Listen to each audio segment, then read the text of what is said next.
নমস্কার বন্ধুরা, সবাই কেমন আছো? তোমরা কে কে ঝুলন দর্শন করেছো কিংবা দেখেছো?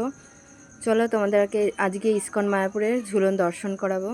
দেখো বন্ধুরা, কত লোক, চারিদিককার লোক, মানে দূর দূর থেকে সব লোক এসছে, ভক্তরা এসছে ইস্কনের ঝুলন দর্শন করতে। ঝুলন তোমরা জানো তো, ঝুলন যাত্রা কাকে বলে? এটা হয়েছে, এই দেখো কত লোক, হাজার হাজার লোক এসছে। আর মানে লাইনটা এখান থেকে শুরু হয়েছে, ঝুলন কিন্তু হচ্ছে অনেক ভেতরে, বহু লোক বহু লোক।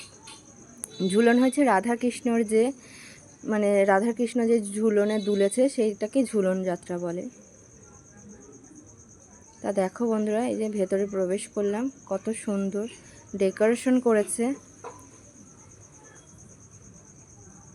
লাইটিংগুলো দেখলে তোমাদের মনে হবে যে না, খুব সুন্দর জায়গা, সত্যি অপরূপ দৃশ্য। চারিদিকে বৃষ্টির মতো ফোয়ারা হচ্ছে, দেখো এই যে কত সুন্দর কালারিং, মানে ডেকোরেশন। আর চারিদিকের আওয়াজ, আমার মেয়ে চিৎকার করছে। দেখো কি সুন্দর ডেকোরেশন করেছে, খুবই সুন্দর, অপরূপ সুন্দর যাকে বলে। এই যে সব ঝুলন, মানে রাধা মাধবকে দোল দেবে বলে তাই সব লাইনে ভিড়ে দাঁড়িয়ে আছে মাতাজিরা। তাই ইস্কনে সবাই মেয়েদের মাতাজি বলে আর ছেলেদের প্রভু বলে। দেখো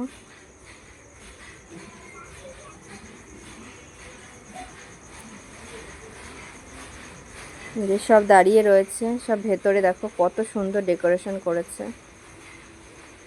সব সিকিউরিটি ভাইরাও দাঁড়িয়ে রয়েছে। এই যে সব মাতাজিরা এসছে ভগবানকে দোল দেবে বলে।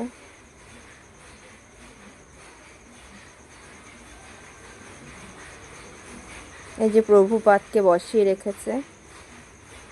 আর সব বিদেশি মাতাজিরা কত সুন্দর মেয়ে, মানে আমাদের বাঙালিদের মতো শাড়ি পরে সুন্দর করে সেজে গুজে গেছে। দেখো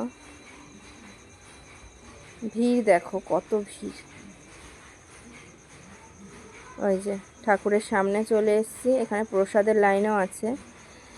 এই যে ঠাকুরের দড়ি ধরে ঠাকুরকে দোল দিচ্ছে।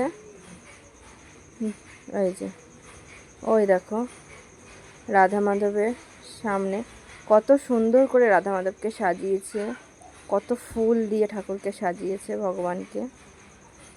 মানে এই দৃশ্য যে দেখবে তার মন প্রাণ ভরে যাবে। বন্ধুরা, তোমরা একবার ইস্কন মায়াপুরে এসে ঝুলন দর্শন করে যেও, তোমাদের সবার খুবই ভালো লাগবে, খুবই ভালো লাগবে। দেখো